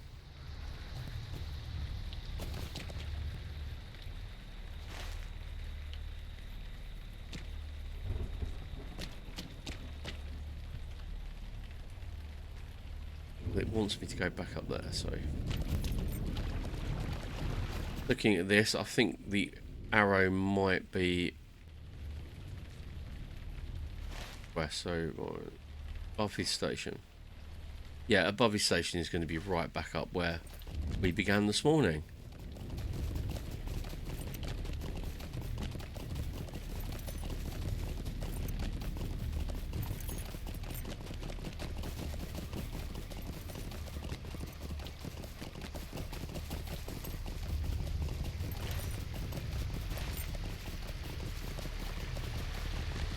I'll go straight up there, get the arrow, and then I can head back to Mansing and hand in all the stuff, and then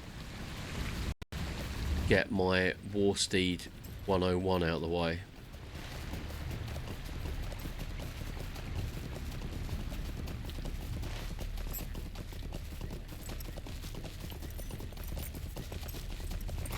I used to always say, oh yeah, I wonder where we're going to go next, or we're heading, we're heading east. We're going, especially when you start off the game, you come from your beginning area, you got the Breland, head to the Lone Lands, and you keep working along until then you start deviating and going up to like the North Downs and New Minas and all around that area, and it's great. It is really, really great. But for the last probably 2 months now, I kept on thinking I would be going to Rohan, but it's been a really weird, because I haven't really played much past Moria before, so I was like, ooh, this is not what I expected. So it's a real kind of like, you think you're going there, but you'll go all around the houses to get there. Right, okay, where is this?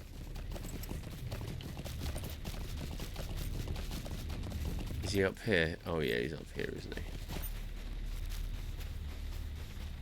Of course he is.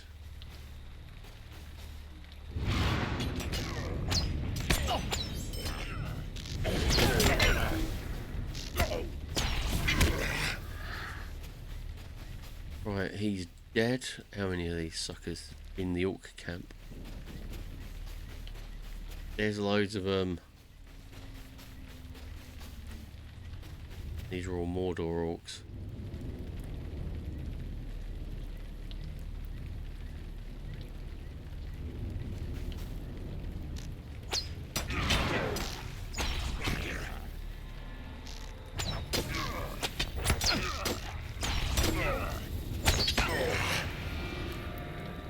Nobody's flagged up. Well, that's what I mean by flagged up, is they're all Mordor orcs. This is either going to be a random drop, or I haven't found the guy yet.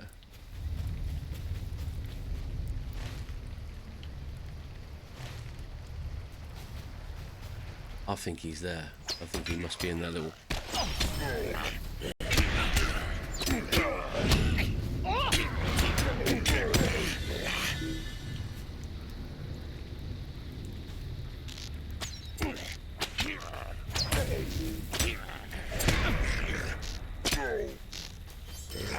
Right, he's dead. Nope, I've gone the wrong way. I reckon he's got to be here. Here we go, Burly Orc. That's got to be the guy.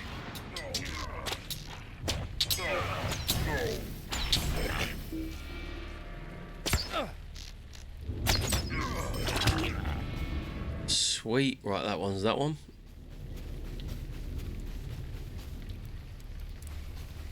Right, that's Scholar's business. I don't want to get involved in that.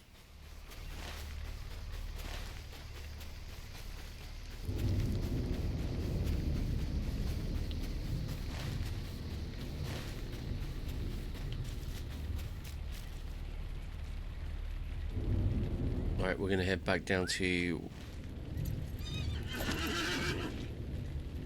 Menstig's encampment. Hand in these. And I think a little bit of crafting might be in order.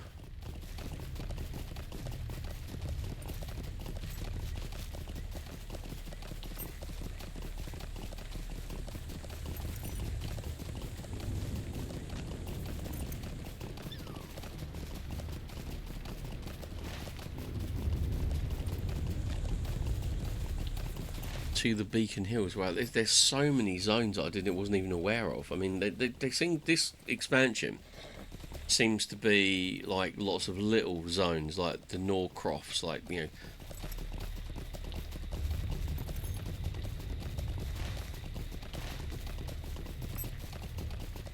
tiny little zones that I've never even heard of.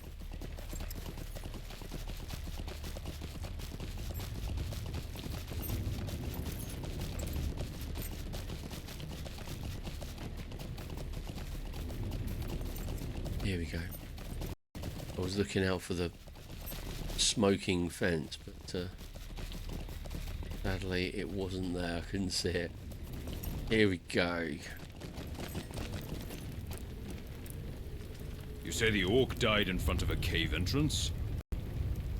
What's the betting you want me to go back know there? what might lie within that cave, but that fleeing orc wanted to get there. I've got your Found horses. my friends. It is Chill my your duty to see boots. to the needs of our horses. Oh, great. They always want more. Could you go and do this? Now you've done that. Very good. An enemy of the orcs is a friend of mine. These searchers are looking for something. And finally, You did it. I will hold on to the sword for now. You do not think I remained here in idleness, do you? of course Because not. I Of did course not. I would never accuse you of that. Right, I am going to Bree. I think we've done enough questing for today. It's like winding down. Gonna get all the crap that I've been saving up for the last like 2 or 3 months. Here we are, back in more quickest journey ever. We're back in more civilized areas. Once it all loads in, what is going on with you today, LOTRO?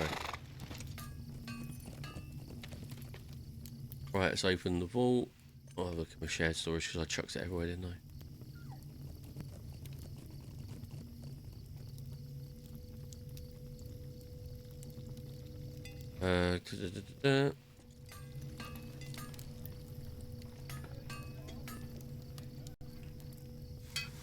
About craft ingredient, let's look at those. No. Okay. Craft resource, there we go, that's better. Okay, right. What do we got? Riddermark hides.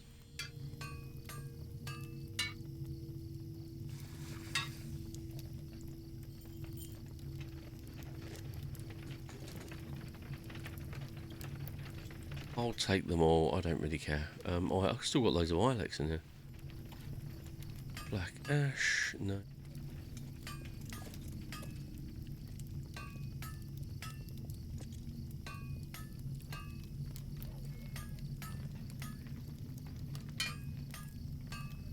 Okay, right, what else we got then? Spider silk? No, I don't need that. I'm sure I have more. Maybe I've got some in my personal bank. We'll just check that one. What have we got in? What have we got in my vault?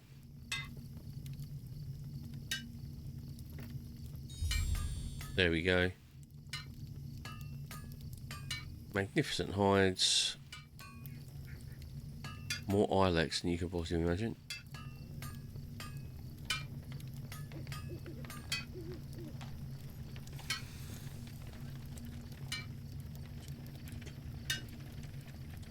Okay, let's see what we got. Ilex. Well, I've still got loads of Ilex, haven't I? Right, let's go and craft away.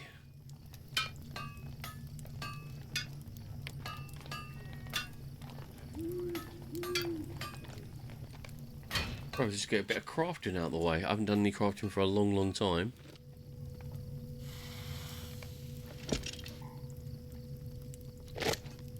Why have I got one birch board? I'm sure I have more than that.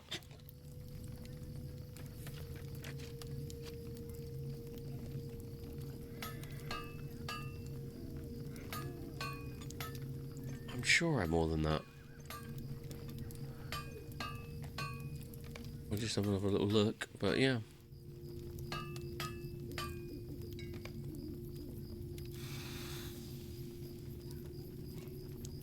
But there you go, birch. I knew I hadn't completely lost my mind. There we go. Right, birch boards. Oh, let's go for it. And what I'm planning to do here is to get to the point where I can actually harvest the oak from the next tier up. Yay!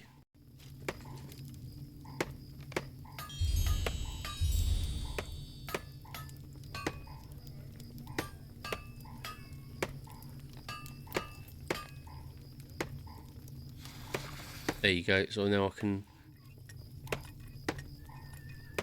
can gather oak, which is I know I know when they come up with crafting systems for games. I mean, it must be a real pain in the arse. But when you come up with crafting systems for games, you've got to think about how can this, how can it improve? How can it be better? How can you develop your skills? Now, with cooking, I suppose you could do it. Oh, hello, what's going on? With cooking, you can basically do all kinds of weird and wonderful things. You could actually start off with basic kind of recipes and move up. Armor, you can always start off with basic armor and move up. But with the way they've done it in Lord of the Rings, is each tree is like a different level kind of thing. So you start off with like, like, I can't remember what the first one is actually. Rowan, that's it, Rowan tree. And then gradually you move up, and they get a bit desperate to where I am now because it's like dark oak, birch. I'm waiting for the recycling of it all. It must be a real pain in the arse to come off. And we're gonna foresters. How are they gonna get better?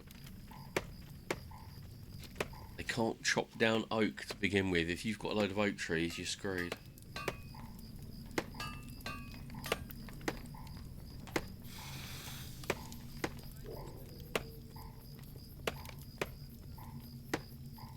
Yeah,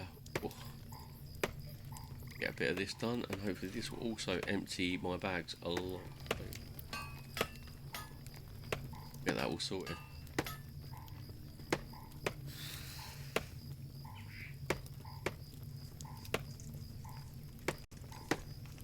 $50 experience points for every that's still amazing that you actually get that. Surprise me. Oh, is that it? Have you done? Right, what else we got? Riddermark leather.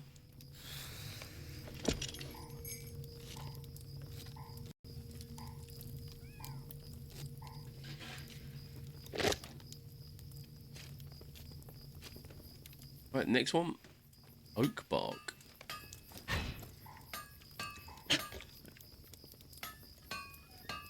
And that's all she wrote, isn't it? I'm halfway towards mastery, which is fine at the moment because I need 760 to get my proficiency in it. That's pretty cool, isn't it? All that saved up, right?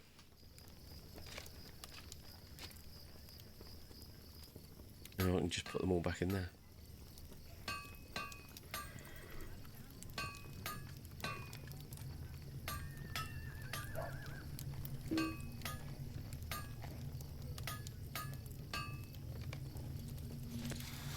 Right, shared storage, we've used it all up. So much crud in there, I really do. Right, there we go. Ooh. Nice to be back in Bray.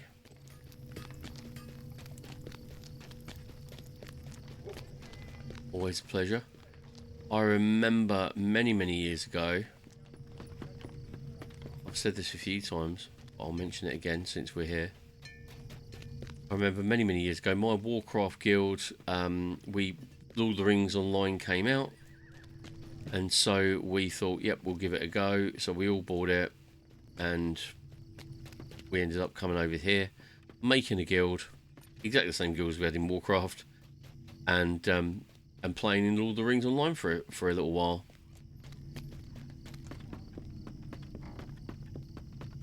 And it lasted for about 6 months before people started going off and disappearing back to Warcraft. But here, on Scholar's Walk, was where we had our guild meetings.